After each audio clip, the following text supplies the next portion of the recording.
नमस्कार। ज़िंदगी में एक ऐसा मोड़ आ जाता है और हमारी पूरी ज़िंदगी चेंज हो जाती है। हमें एक ऐसा मौका मिलता है और हम कहाँ से कहाँ पहुँच जाते हैं और हमें पता भी नहीं चलता। कुछ ऐसा मेरे साथ भी हुआ।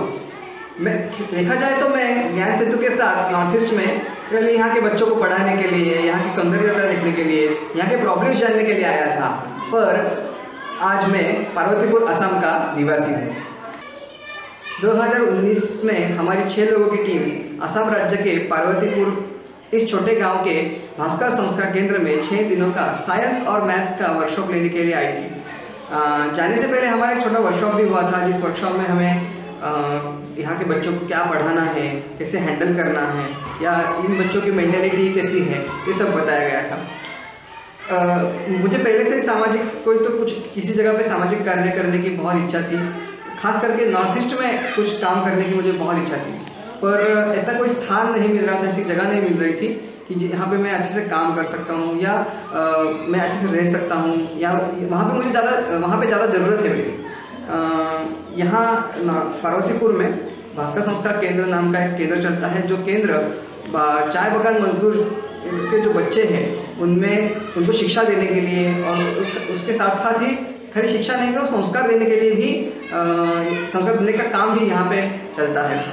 हम यहाँ पे आए, हमने वर्कशॉप लिया और एक मन में मेरा ऐसे भावना उत्पन्न हुई कि क्यों नहीं हम यहाँ पे काम कर सकते हैं। यहाँ पे हमारी ज़्यादा ज़रूरत है, यहाँ पे शिक्षकों की ज़रूरत है, या कोई एक ऐसा व्यक्ति चाहिए जो इन बच्चों के साथ अच्छे से रह सकता है और उनको पढ़ा सकता है। तो मैंने अशोक जी वर्णेकर इनसे पूछा कि इस तरह से मुझे काम करने की इच्छा है, क्या मैं आपके साथ काम कर सकता हूँ क्या? तो उन्होंने बोला कि हम थोड़ा सोचते हैं और फिर बताते हैं। फिर हम घर जब गए तो उनका फ़ोन आया और उन्होंने बताया कि कुछ प्रॉब्लम नहीं है, आप यहाँ पे आ सकते हैं और आप पढ़ा सकते हैं, आप साथ में पढ़ भी सकते हैं। तो उन्होंने मेरा अरुणाचल प्रदेश में विवेकानंद केंद्र का एक बीएड कॉलेज है, उस कॉलेज में मैंने एडमिशन भी लिया और उसके साथ साथ मैं यहाँ पे पढ़ाना भी शुरू कर दिया। इसी दौरान ज्ञान सेतु स्नेहबंध एक्सचेंज टूर का प्लान करना शुरू हो गया और पार्वतीपुर के 26 बच्चे पुणे और मुंबई को एक्सप्लोर करने के लिए निकल पड़े। एक अलग अनुभव था, क्योंकि ऐसा टूर प्लान करना, इन बच्चों को यहाँ से लेके जाना, फिर वहाँ पे उनको सब दिखाना, ये करना, ये सब पूरा अलग ही था मेरे लिए। मतलब पूरा नया था और सबने मिलके फिर हमने वहाँ पे जाके पुणे में मुंबई में अलग अलग जगह पे विज़िट किया, अलग अलग स्कूलों में विज़िट किया, अलग अलग ऐतिहासिक स्थल देखे, जैसे सिंहगढ़ हो या पर्वती हो, ऐसे स्थल देखे। साथ साथ में हमने एनडीए में भी विज़िट किया। एनडीए का काम कैसे चलता है, एनडीए में किस तरह से वहाँ पे बच्चे आते हैं और वहाँ से बहुत बड़े बड़े ऑफिसर बन के निकलते हैं। ऐसा इंडिया में बच्चों ने देखा है। उनके लिए एक नया एक उपक्रम था ये। उसके साथ साथ हमने महाराष्ट्र का गांव कैसे होता है वो भी देखा। पार्वतीपुर एक छोटा सा गांव है, तो असम का गांव और महाराष्ट्र के गांव में कितना फ़र्क होता है, कितना फ़र्क हो सकता है, ये देखने के लिए हम वेल्हे में गए। वेल्हे में भी हमें एक नया उपक्रम किया, जो मतलब कि यहाँ के हमारे जो बच्चे हैं, वो बच्चे गांव के अलग अलग घरों में उनको हमने डिस्ट्रीब्यूट किया और वहाँ पे उन्होंने एक रात बिताई पूरा उनके साथ रहे, उनके साथ खाना खाया, मतलब जितना जान सकते उतना जानने का कोशिश किया। इस तरह से ये उपक्रम बहुत अच्छे तरीके से संपन्न हुआ।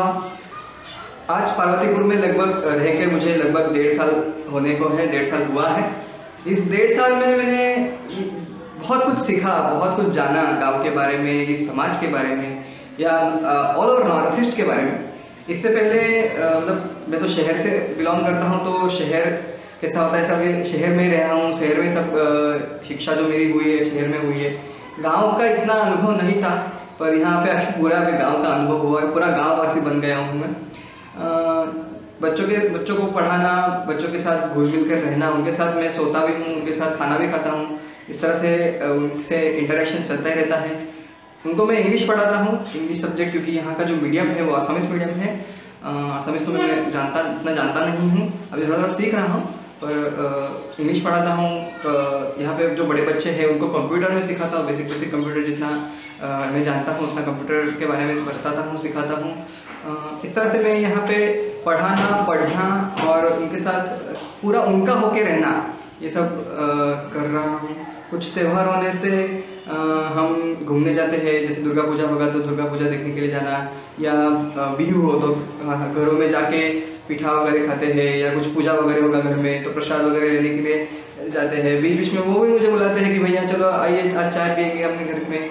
ऐसा करके मैं उनके साथ रहने लगा हूँ। यहाँ के बच्चों को पढ़ा रहा हूँ, उनके साथ रह रहा हूँ, उनके सुख दुख में मैं भी सहभाग ले रहा हूँ। इस सब का श्रेय मैं ज्ञान सिंधु को ही देता हूँ, क्योंकि ज्ञान सिंधु की तरफ से मैं यहाँ पे नहीं आता, यहाँ की परिस्थितियों को नहीं देखता, तो मैं यहाँ पे मतलब आने का सोच भी नहीं सकता था।